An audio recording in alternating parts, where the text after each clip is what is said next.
Hello, everyone. Welcome to Pitchside. Thank you so much for definitely checking out our content each time you see this content on YouTube. Thank you also for the feedback that you pass on whenever you check out our content.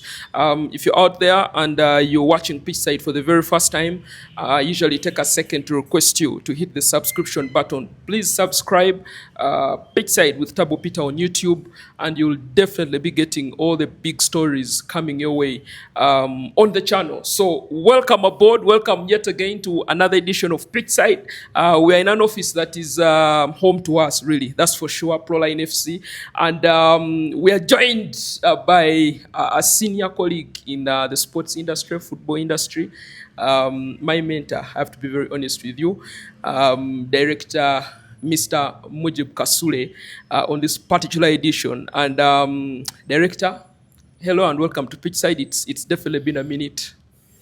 Hello, and once again, thank you for bringing me on. Yes, the entire African continent knows not too long ago the Confederation of African Football, CAF, headed by the president, Patrice Motsepe, did have a press conference in which they announced a number of talking points for African football. Amongst those was number one, accepting that whatever decision CAS puts out there, with the African or the AFCON title chaos between CAF and Senegal, CAF will abide by it. But also, they picked out the fact that the AFCON is going to be, increased. The number of teams that participate in the AFCON will shoot up from 24 to 28, amongst other decisions that Patrice Motsepe shared. So today on Pitchside, I thought it wise to catch up with Mr. Mujib Kasule and break down a number of these talking points just to see how far this can go. Not forgetting what's happening in Uganda, because the preparations for the AFCON 2027 continue amidst a lot of backlash. So we're going to be looking into that and also telling you just how far this can go. So, like I said, once again, welcome aboard. Mr. Mujib Kasule, I think we're going to start with the CAF president, Patrice Motsepe, coming out to emphasize that he will abide by whatever ruling the Court of Arbitration for Sport, CAS, makes regarding who is supposed to actually win the AFCON title, even though we all know Senegal won it on the football pitch. I don't know how you make of this whole chaos from CAF allowing this to go to CAS, and yet the game ended fairly on the pitch. Yeah, very bad times for African football, especially the organizers of the tournament, but also the main body, CAF. Yeah. The image is in tatters, and they can't blame anybody for this apart from themselves. The leaders at CAF have caused this mayhem. They have actually put the game in disrepute, which is a sin in football, and many people have always been punished for it. I was talking to somebody somewhere, and I was saying, yes, in life, we should all avoid to ask somebody for favors all the time. Comes back to haunt you. It comes back to haunt you. When Yes. you ask for favors from somebody all the time, when you ask somebody to scratch your back, you have to know that you are handing them power over you. Indirectly, they control you, they have authority over you, because as much as they keep giving you, there will be a moment when they will ask for something back. And I think CAF is suffering from this. Now, naturally, somebody like that, you'll wish them good also. You want them to have things, you want them to succeed, whatever they are doing, you generally wish them well. And we all know that Morocco has had a strategic plan. And their strategic plan hinged on being the number one footballing country on and off the pitch in Africa. That is the only sport they want. Below that, for them, it is below their standards. And I love them for that, because they dream, they put standards, and they put money and investments into whatever they want to achieve, and they have done great. I was a supporter of Morocco in the AFCON. I wanted them to win for the investments they have done, the way they go about things, and they only had one objective, not two, not three, winning the AFCON. And they did everything they could to win it. They have a fabulous team. I love the team. I love the way they play and everything. Young players, actually. Exactly. Yeah. Unfortunately, on the day, things didn't turn out the way they expected, because in the final, it is anybody's game. Yeah. But also when you're playing these perennial participants and competitors, the likes of Algeria, Morocco, Nigeria, Senegal, Ghana, in the final, it is anybody's game. Yeah. And on that day, things were not as easy as they expected. Now, the game itself degenerates into chaos. Yes. And Senegal does the unthinkable, and they walk off the pitch. Yes. When they walk off the pitch, they actually go back to the dressing room. Yes. There is this walking off the pitch and you're on the sidelines near your bench. Some players went back. They went into the dressing room. Yeah. At that point, if I were CAF wishing Morocco things, that was the moment. Because Morocco had been handed the trophy on the field of play by Senegal. Rightly so. Rightly so. Yes. It only needed the leadership of CAF in that heat of moment to make the call. To let the referee stop the game and declare Morocco champions. And end the game. If they had done that, the entire world would have supported the CAF. And the entire world would have supported Morocco, because what Senegal did was unacceptable by any means, by any standards. Yes. But they missed that opportunity. Instead, they joined hands in trying to convince Senegal to come back onto the pitch. They wanted the final to end normally. Exactly. Yet the curse had already been there. So they missed the moment, because Senegal comes back, the restart takes place, and eventually Senegal wins the match fairly and squarely within the rules of the game. Yes. Now, after that, there is nobody, there is no organization that can overturn the result of the match that has been completed. Now, 2 months later, when everybody has moved on and accepted whatever happened, out of the blue, you announce that the champion the whole world saw, the champion you awarded, has now been stripped of the trophy for reasons that nobody can explain, apart from you yourself, and I'm sure even them, they cannot explain. It was bizarre, it was a terrible decision, and it sank the African game deeper into chaos. Of course, if you have experience of how things went down, like we have been explaining, you can see how we got there. Morocco was saying, you guys, yes, we lost on the pitch, but these guys walked off the pitch. Can't you find fault and somewhere, give us the trophy? Somehow. Find somewhere. It might not be the executive, but one of their bodies, at the end of the day, that is CAF. Senegal has gone to CAS, and deep inside, CAF was praying that Senegal goes to CAS. So that it's even.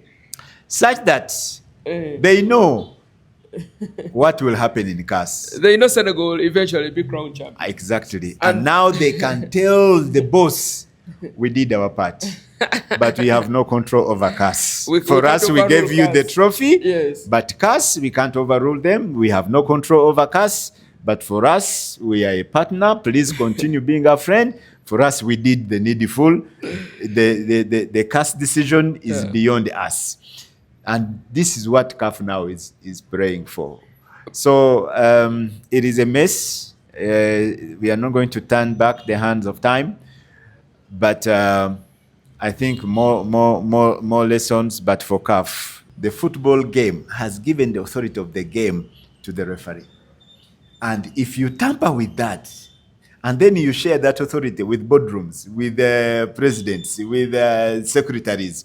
So what CAF did was to go against that notion, that basic rule of justice, where you look at the bigger picture, you protect the game always. Now they have opened that Pandora box, and if CAS doesn't stop it, before you know, It's chaos. yeah. Okay, so CAF put their hands in the cookie jar and they're right there. Doesn't look good. The same competition, I mean, the same body under Patrice Motsepe also announced that the AFCON tournament was going to expand from 24 teams to 28 teams. That means 7 groups. Maybe to just give context, the current format started in 2019. Before 2019, it was 16 teams, in the competition. From 2019 up to today, there's also been a few question marks on the competitiveness of the tournament and the excitement and all of that. And now we are moving to 28 teams. And the CAF president says he's doing this because he wants other teams or nations to have the opportunity to compete at the AFCON and all of that. Don't you think it's really, really making this less and less competitive for the tournament? 28 nations, really. Yeah, we are trading quality for quantity. The quantity translates into more money for the organizers, and perhaps for even the countries, because the more money they make, the more they share. But the quality of the competition will be affected, because before they were 12, then 16, then 24, and within a very short time we were on 28. So that means more than half of the continent qualifies for this tournament, because we have 55 members in the African continent. So now if you have 28, and out of the 55, 50 are the ones who have been grouped to compete. But now more than half. Before you know it will be 75%. I think the generations that are coming on now are looking more on the business side of things rather than the game itself. And it's not only CAF. Look at the World Cup now. 48 teams. In 3 countries. In 3 countries. And you've seen the backlash it has come with. You see already the struggles with that. So for me, I am not a proponent for this kind of reforms where you are diluting the quality to increase the money. We understand money is everything. Money is needed, as many people say. But if the quality is no longer good, if the chaos around, because the more you make it more countries, the more difficult it becomes to host. Yeah, and in a continent where very few countries have the resources. It has a direct correlation. Because now, that's why you see now 3 countries are struggling to host 24. What will happen to 28? It is more difficult. So for me, I think it doesn't cut it. It doesn't and on top of having 28 AFCON setup, you have a CAF calendar that has the African Football League, the CAF Interclub Champions League and Confederation Cup. You also have all this, in line with what is happening in Europe. You remember that backlash that we have. When should the AFCON be held? Should African players, ditch national teams for European football? Then also the federations also have the league. Yes, ongoing. The cup. Now for us here, we have the drum, we have the Uganda Cup. So there is so much congestion. And at the same time, remember, each federation has about nine national teams. Yes. So the women are playing and the 17 is playing. So you are piling more pressure on the football itself and those that manage it. But everybody looks from his own jar and forgets the rest that are behind them. And for me, that's where the problem is, because now for every pressure that comes from CAF, the federation locally inherits it. Then they say, every club now, you need a women's team. And we know the way the game is, Uganda can't afford it. But they keep bringing it because the big boys at the top have said, inherit this. So for me, I think the game is going to really suffer very soon. Already the economic weight is on. Because clubs and individuals who invest at the bottom will not be able to handle, simply because the weight is too much. There are about 3 countries on the continent who will be able single-handedly to host a 28-man, a 28-team AFCON. Because now, the example is right here in front of us. We are struggling to host the next one, which will have 24. Now, if they were 28 or 32, because eventually we shall end up at 32. 28 might not cut it. Oh, the entire continent playing AFCON. That's where we are headed. That's where we are headed. But competition is like that. There are phases that have been going on. There are those who play the pre-tournament to be seeded. Then there are those who take part in the qualification, and there are those who play in the final tournament. Yeah. Everybody has where they belong. You cannot say we are all the same, we should all go and compete for the Africa Cup of Nations, because many of these countries, they don't even have a dream of winning the AFCON. Yeah. You know, Seychelles does not have that dream. They want to participate, they want to be part. But there are always those groups within the group.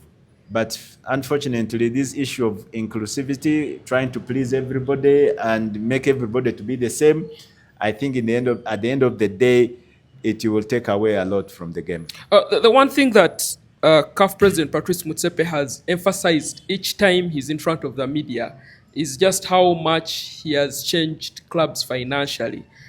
He's emphasized how he's increased monies for the CAF interclub competitions. I think we're getting nothing to 100,000 now. The cash prize has increased, though the winning prize money has increased in Champions League and Confederation Cup and the AFCON and all. Is that reason enough for him to also stand in front of Africa and tell them, guys, we need a bigger AFCON because everyone wants to compete? He seems to push the envelope of, me, I've brought money to the game. Which the game didn't have. Is that reason enough, or how should he balance it anyway? You see, the clubs that play on the continent are about, let me say, 150. Yes. Those are the ones who compete at the continent. At different stages. At different stages. And those are the ones CAF is saying they are giving money. But the clubs on the continent that play football are over 10,000. So for you, you are taking care of the game at your end. You are looking at clubs that are playing in your competition. We want you to support the game down. Yes, they have done something with like the under 15. Yeah, but still, that is their tournament. The African Football Schools competition. Exactly. Yeah. But it would be better if they took the FIFA approach, where you have developmental projects like stadium, national academies, where you directly help in the development of the game. But when you are thinking about only those that play in your competition and not the game at large, for me, I still have an issue with that, because now, for the case of Uganda, you would be only supporting 2 clubs out of... And they don't go as far. They don't go as far. Out of 1,000 clubs that play football here. Yeah. For me, I also want the leaders, I want top organization to look at the development from the grassroots going upwards. That's where the support is needed, in the development. So instead of giving Sundowns 100,000, take it to the youth clubs in South Africa, because Sundowns already can. Yes, exactly. They have gate collection, they have this, they have that. Instead of helping Viper, I would rather you support a youth league in Karamoja. For me, that would make more sense, to give balls, to give equipment, to go and do one pitch in Masaka and say, okay, this is what CAF has given us this year. This year they have given us that, because that we can use to continue developing. So for me, this thing of we are increasing money, and only you are increasing to the clubs who play your competition, that does not really trickle down to the game itself. To everyday person. We've spoken enough of CAF and what happened in that press conference, basically. Let's come back home, where we know that the AFCON 2027 is about to happen. And a matter of fact, in that same press conference, Patrice Motsepe emphasized that the AFCON 2027 will happen in East Africa. Kenya, Tanzania, and Uganda will host. So he reaffirmed that nothing is going to change. the tournament is still going to go ahead. Now, back here at home, it's key to note that preparations are still ongoing. Just recently, the country was in shock when a CAF report leaked, and in that report, it was clear that most of the things weren't ready. That didn't meet the standards for the AFCON and CAF. So that means there is a lot of work to do. Hoima, Nambole, Akibua, and all of that. So, Mr. Mujib, let's start with from where you're seated today. What's your summary of Uganda's preparations for the AFCON 2027? I think let me start with that so that we can pace it going forward. I think by going with what we saw with Chan, Chan was hugely successful. Yeah.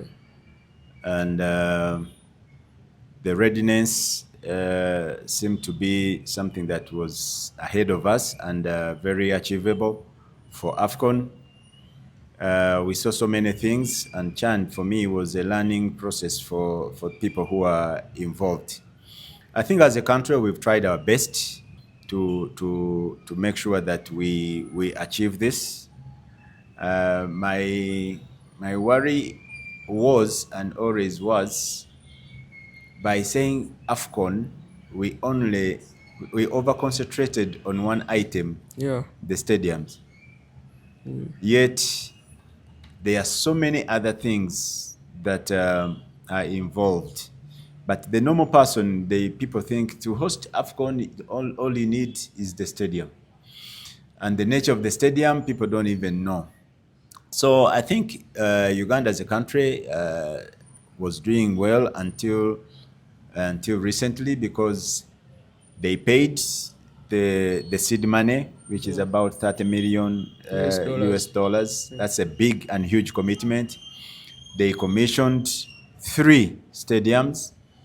Nambole, if you look at the monies that are going into Nambole, it is the same as saying Nambole is going to be constructed from scratch to the top. 60 million for phase 2. For just phase 2. Yeah. And already 280 billion for the other phase.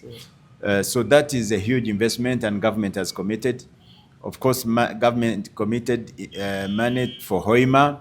It was done beautifully in record time. So it shows the commitment on the side of government.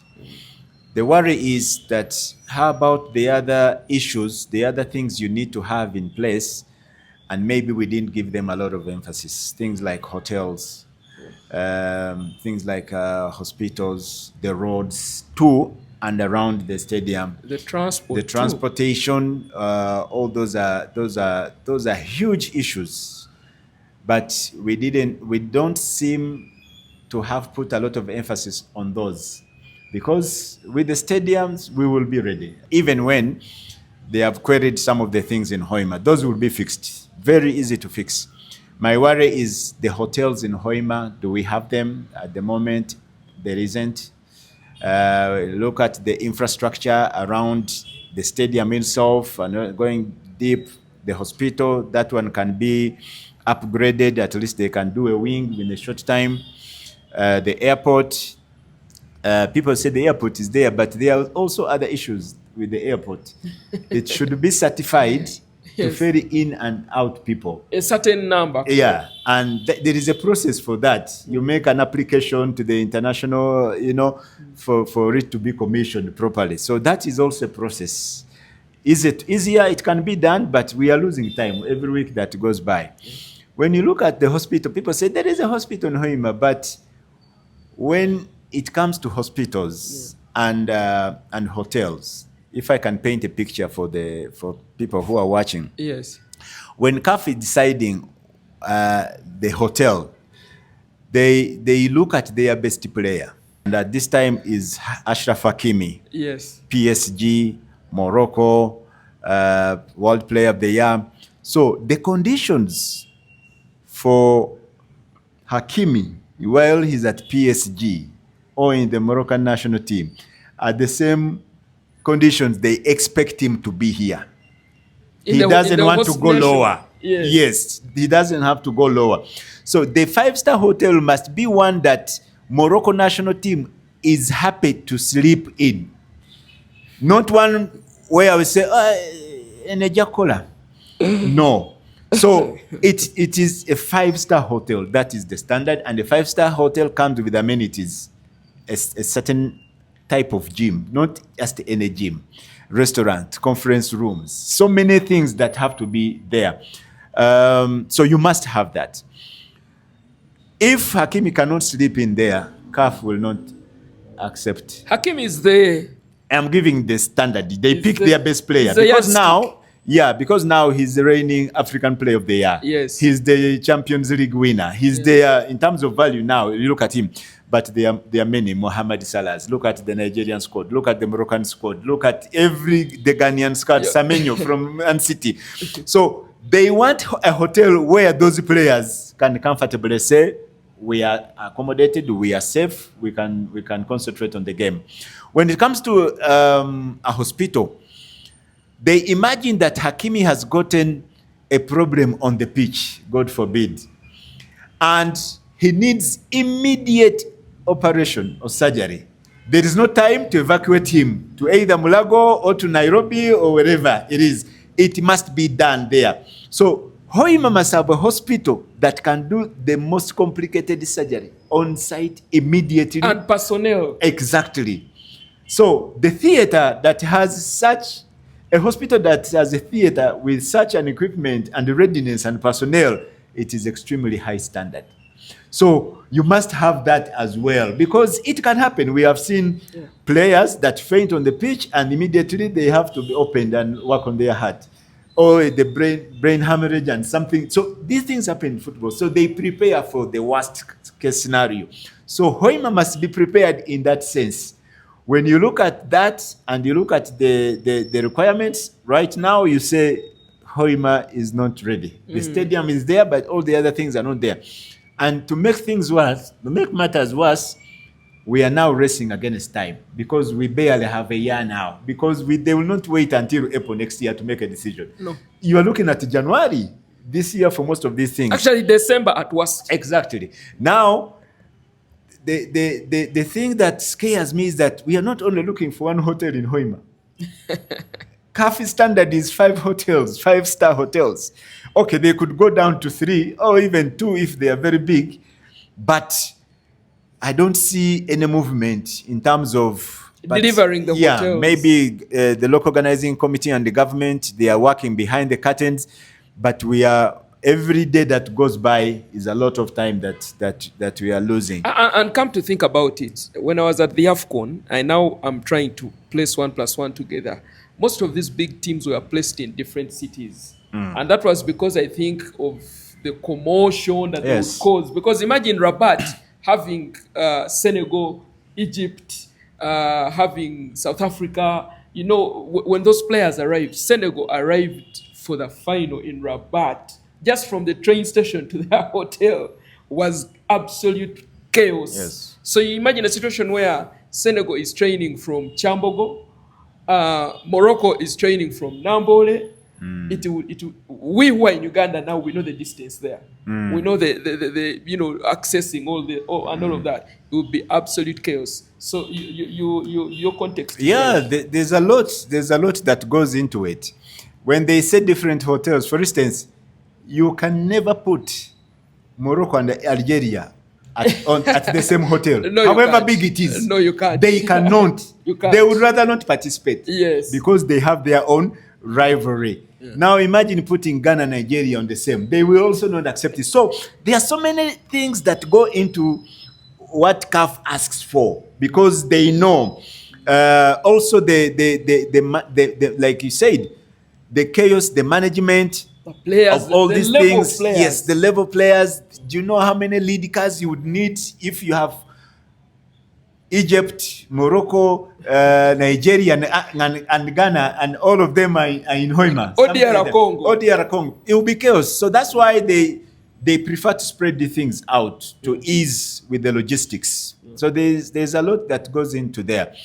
But at the end of the day, government is government. Governments have so much leverage, they have so much power, they have so much money. Once they commit and decide, I think we still have time. Although we are fast losing the time, but at least we have time to commission some of these things and get them done. I am not worried about the stadium or training pitches. The training pitches, those will be ready because, Suma demonstrated to us they can deliver in record time. Yeah. The defects they have found with Hoima can be fixed within 3 months. So for me, I have no issue with the stadium. No issue with it. The stadium will be ready. The other issues now are the ones we have to look into and make sure they are fine.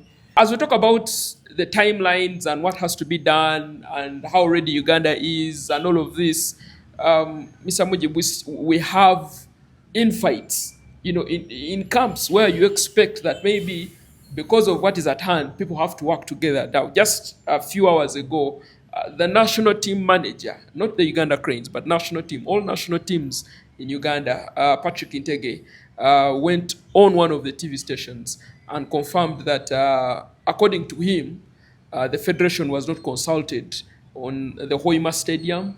He sort of is putting the blame on the State Minister for Sports and everyone that was involved, and Suma and all, trying to distance the federation from what's on. Is that how it's supposed to be?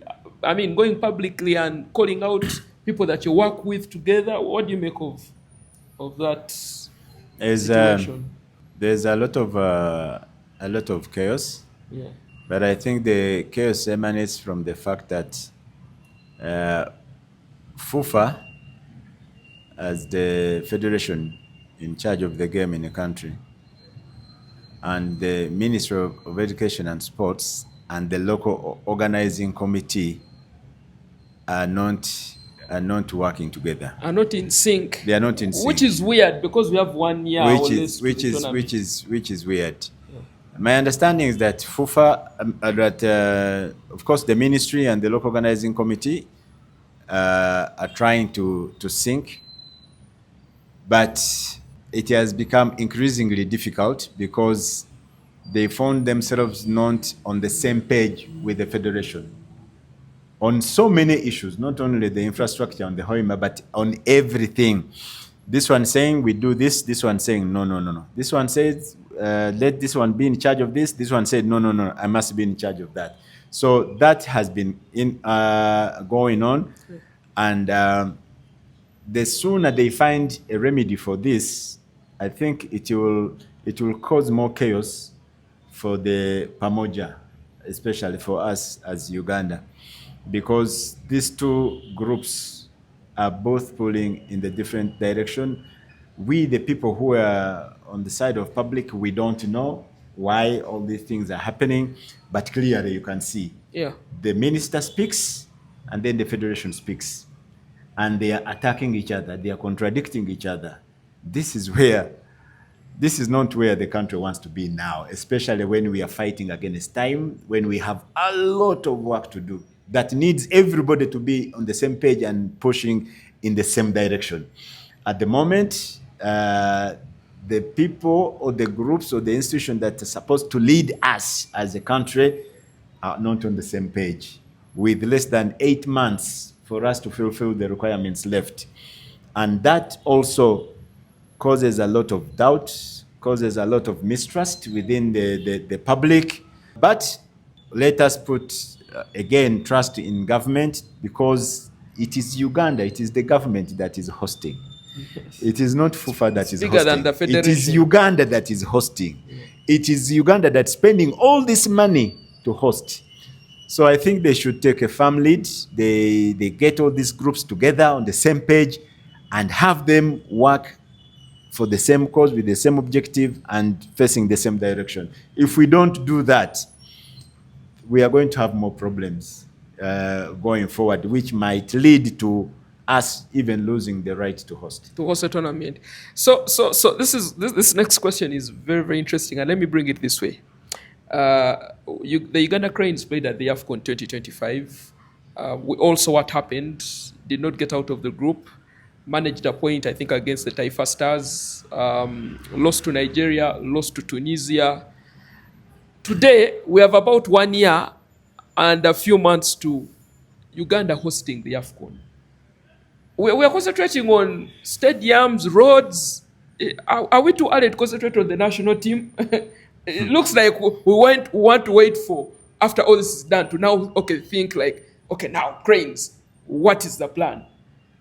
Aren't we also supposed to be concentrating on planning for the Cranes to make sure that they are ready? Which team is going to show up for Uganda? How are they going to show up? Or is it too early? We are too late.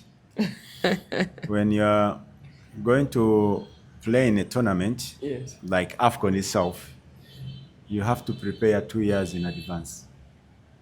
When you're going to host it, you need to prepare 10 years.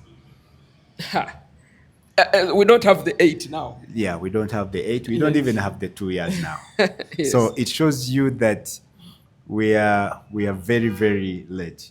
If, for instance, I ask you, okay, goalkeepers, tell me, you are going to struggle. Then you're going to say, is Onyango still around? Should we call back this one or this one? But the answer is, we don't know right now. Nobody can confidently tell you, this is the number 1 choice goalkeeper next year in AFCON for Uganda. I don't think anybody has that answer right now. There will be a question on everybody. If you saw Nyango, people say, but will Nyango still be part of the team? Then you say, Jamal, there will always be questions. Are they bringing Watenga? But Watenga, then Lukwago. So you're all over the place. You don't know. 10 years ago, we knew. When we talked about our goalkeeper, we knew who the goalkeeper was. Nobody was touching him. Actually, we knew the central defense. We knew Baweje is there. We knew this there.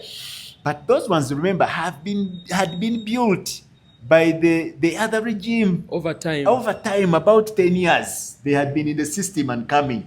Then we knew the Massa is there. Then we knew Jajawar is there. Then you Hassan Waswa is there. At least 8 of them, you were sure and you had seen.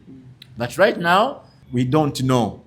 Since we played in AFCON, that is in January. The next time Cranes is likely to assemble again is maybe in June. But countries have been playing football throughout this week. We are speaking, and last week they are preparing. Those are the ones who prepare. Those are the ones who are preparing. Benny McCarthy, they are cooking something. Series, yeah. You see, Rwanda won something. Yeah, the FIFA series. Yeah. Tanzania, they are busy. They are playing. They are competing. They are preparing their teams. For us, we have gone quiet. We don't know, no explanation, no nothing. So for me, I think we have neglected, and the main job. Yes, the federation has a lot of work to do in terms of the preparation and everything, but their main job will be to assemble to prepare the team. Their main job will be to prepare the team, and regardless of what happens, if the team is not ready, everything would have been done to waste. Exactly. So I think they need to get down to the business of preparing this team. Let the team be together, especially when you are going to bring many players from different places. You see, some people are getting it wrong. Yes. This idea of naturalizing players. Yeah. It is done for reasons. You must have a reason why you are doing it. Maybe now, circumstances as well. Most countries that naturalize, they naturalize because they lack the talent. That is the number 1 reason why people naturalize. Yeah. When they don't have enough talent, and many countries, they don't have the talent for football. For instance, if India starts wanting to win the World Cup, their option would be to naturalize. Of course. Because for them, they are not football players. Not football people. So there you naturalize. Then the other way is, like you said, circumstances. You want to win and you don't have the players, then you go out and you bring the players. DR Congo. Exactly. Yeah. When Rwanda tried to naturalize, they went and got people from Uganda, Congo, Burundi, and put them together. Katogo. They had a Katogo. Eventually, they saw themselves that it did not work. The country did not feel these people. The short-term gain they were looking for did not yield anything. In the end, their pride came into play and patriotism. They said, this is not us. So they abandoned it. So many countries that have gone like that way, it has not really paid off. Because Like us now, Uganda, when you go and you get one from Italy, you get one from UK, you get one from Ghana. So you are bringing like 10 different cultures, nationalities, even languages, style, philosophy, everything is different. So when you put them together with the ones that are from here locally, you have a Katogo kind of thing. So when they start to play, they play more as mercenaries rather than a group that has been brought up, prepared together for a long time. People who think the same, with the same philosophy, the same idea. And many times it doesn't work out. They might get you short-term results, but long time, it is very difficult to fit all those in there. And that's why you see, even when countries are selecting their national team players, they always prefer to get the biggest chunk from one or two clubs. When you go to Spain, they will get 7 from Barcelona, 5 from Madrid, And the rest. and the rest will contribute to the squad. But the starters, they know that 9 of the starters are from these 2. When you go to Germany, you will find that Borussia Dortmund and Bayern Munich are dominating. When you go to Italy, it will be the same. So countries, when you go to Egypt, it will be Ahly and Zamalek. Zamalek, yeah. Why? Because of this understanding. These players are built over time. When you go to The Tanzania, culture, it's Simba and Yanga. and Yanga. And you see now, Yeah. Simba and Yanga are handling very well. Yeah. The players from those 2 clubs went toe to toe with Morocco. So we need to rethink how we want to build our national team, the policies around the national team, and make sure that we have something that will resonate with our culture, with the objectives and the dreams of Ugandans. Because Ugandans, yes, I have seen, football is in their blood. They want a team that plays well, that fights for everything, that play together. So we need to get our country and our national team to also be on the same page. And for me, I think the earlier we get a direction and say this is now the policy, the better it will be. But when you have a year left to hosting and the national team goes 6 months without assembling, without being together, It doesn't look good. it doesn't look good, especially when you have so many players from all over the place. And there was also a fallout Yeah. from the last one. Yes. So how do you bridge that? How do you erase that? Quickly assemble them. Let all those issues be ironed out. Get them together. Get them to be in the same direction. But now the fallout continues now to 6 months because they have never assembled to, first of all, talk Iron about out. what happened, iron out all these issues, get them on the same page, and start pushing again. If we are overputting our concentration as the federation and the people running the game into the preparations and forgetting the team will be the question people will ask us. The team, the No, team. not the stadium in Nobody is Namboole going to or ask the road, the hotel. They are not going to ask FUFA Yeah. when it comes to that. But they were going to ask, where was the team? Where is the team? My question as a conclude, Jiba, is in your position, you've worked in the national team setup before, especially for the senior national team. In this particular situation we're in, do you go back and pick the Chan team and build on that for the AFCON in the next 1 year? Do you mix them with, a few naturalized players here and there? Do you retain the team that played at the AFCON both? Because those are 3 different teams altogether. What do you do in this 1 year to have this team ready? Because we're going to be seeded, and it means we're going to face some of the top African nations as hosts at the AFCON 2027. I think now we can no longer build a team because you cannot build a team within 1 year. You can't. That is impossible. And what they can do, I think, is to have a little bit of mixing. Yeah. If they see a good player there that has a connection to Uganda or who is willing to play for Uganda, I think they'll bring him in. They will take the ones the biggest part of those that were in this tournament, they just concluded one, and then add those ones, and then look for 1 or 2 with experience and put them together. They will also, I think, look into the Chan team and see who are those who performed well in Chan, continue to do well in the league and also add them. They are going to assemble a team that they will think can do the job. And the intention has been shown already. They have applied, they want money to do this. But you don't want to bring those players in the team at the last minute. Yes. Because the gelling has to take place. That's what happened at the AFCON. Exactly. There are players that just joined the team 2 weeks before the tournament. That is disastrous. And I think that's how it ended up. For me, as a technical person, we reached the tournament and we did not have the team. And that goes down to the coach. Yes. Because when you are preparing for a tournament, there are basics or fundamentals or principles. One of those is that you must have your starting team as a coach. Yeah. You cannot go in a tournament without your starting team as a tournament. If you do that, it is suicidal. From the look of things, we didn't have the team. A starting team. We didn't have, because with every match, personnel kept changing. Number 9 this time, then another one. Then this one goes out, then this one comes back. Then the other one who came first is not seen again. So there was a bit of chaos. So for me, let the coach be with his team. Give him every opportunity. With every international break now, these 2 weeks, instead of putting all efforts in the drum, put the efforts in the national team. Let them assemble.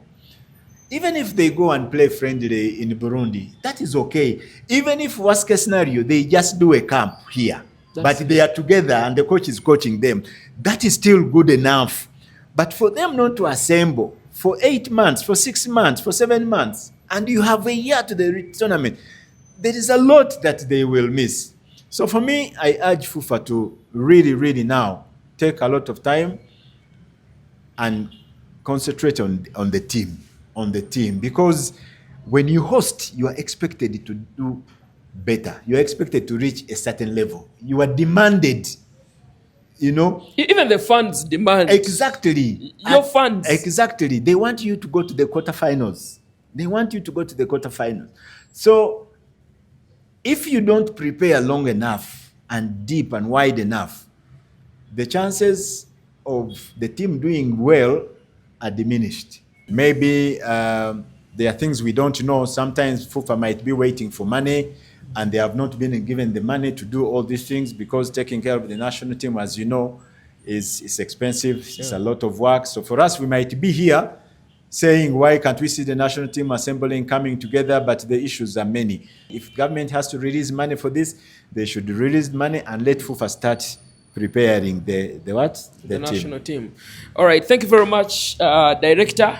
Thank you so much for joining me on Pitchside today. We've had a very, very good discussion on a number of issues, including, of course, the CAF deliberations, but also spoken about something that people have not really given keen attention: the national team, the Cranes, the preparations. We're here talking about the stadium, the roads. How ready are the Cranes ahead of the AFCON? And I think it's very crucial and a very good insight there that we've gotten from Mr. Mujib Kasule. Like I keep saying, guys, keep it pitchside, subscribe, and cheers.